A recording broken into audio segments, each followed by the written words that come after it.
गुवाहाटी विश्वविद्यालय मंडल सभापति माननीय हितेश्वर कलिता डांगरिया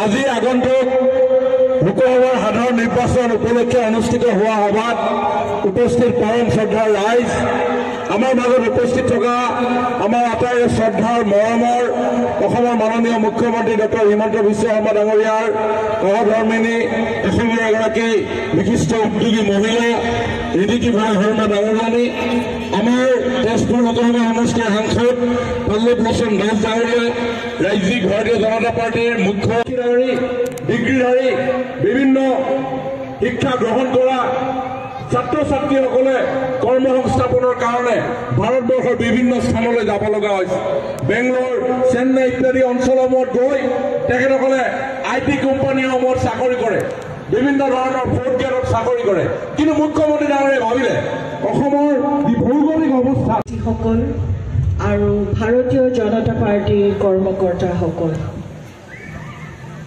পোনপ্ৰথমে সকলোৱে ইতিমধ্যে গম পাইছে যে আমি সকলোৱে আজি ইয়াত একত্ৰিত কিয় হৈছোঁ একলগ কিয় খাইছোঁ যে আমি আগন্তুক 7 তাৰিখে যিটো এমপি ইলেকশ্যনছ অনুষ্ঠিত হ'ব সেই এমপি ইলেকশ্যনছত আমি সকলোৱে আমি ভাৰতীয় জনতা পাৰ্টিক যে আমি ভোট প্ৰদান কৰিব লাগিব আৰু আমি ভোটটো কিয় প্ৰদান কৰিব লাগিব সেই গোটেই কথাখিনি আজি আপোনালোকৰ ওচৰত আছে আৰু তেতিয়া হলে এটা ভাল খবৰ কৈছো শুনক সদায় এটা কথাই কৈ থাকে বহুত মিটিঙত যাওঁ বহুত মেল মিটিঙত পাওঁ এটা কথাই কৈ যে বাইদেউ আমি অৰুণোদয়টো পোৱা নাই ধনী মানুহে পাই আছে দুখীয়া মানুহে পোৱা নাই এটা ঘৰত দুটা পাইছে এই কমপ্লেইনটো আছে নাই আছে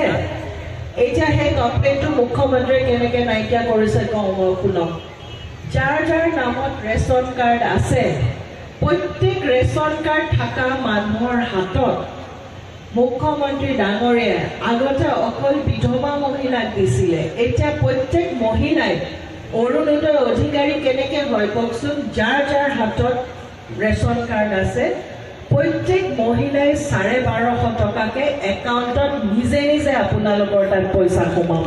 এইটো আৰু আপোনালোকে বেলেগ বেলেগ জেগাত গৈ সুধিব নালাগে। যাৰ যাৰ ৰেচন কাৰ্ড আছে আপোনালোকৰ অৰুণোদয়টো গেৰেণ্টি আপোনালোকে পালে বুলি ধৰি লওক। তাৰ উপৰিও এখন যেতিয়া সমাজ আজি আপোনালোকৰ মাজত আহিছোঁ, আমি যেতিয়া ভগৱানক বিশ্বাস কৰোঁ, আমি আল্লাহক বিশ্বাস কৰোঁ। ইয়াতে কোনোবাই আপোনালোকে আল্লাহ দেখিছে নেকি? কোনোবাই আপোনালোকে মই ভগৱান দেখিছোঁ নেকি? আমিতো দেখা নাই। আমি আল্লাহ আৰু ভগৱান, আমি জন্নতত, আমি স্বৰ্গত কেতিয়া যাওঁ?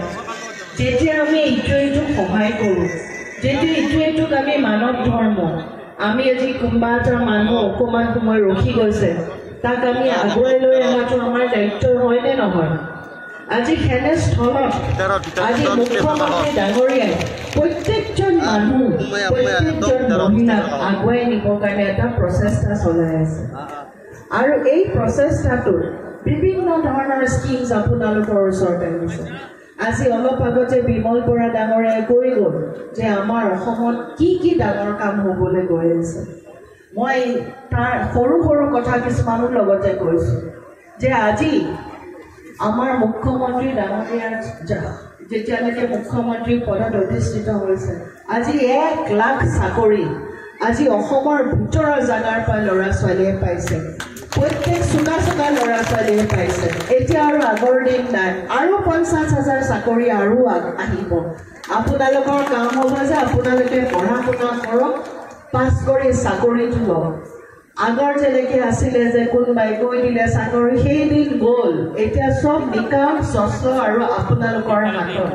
সদায় একেটা কথাই কৈ আছে যে চব আনি দিম, ঘৰৰ ওচৰলৈ আনি দিম, তহঁতে খালি ল'বলৈ জানিব লাগিব।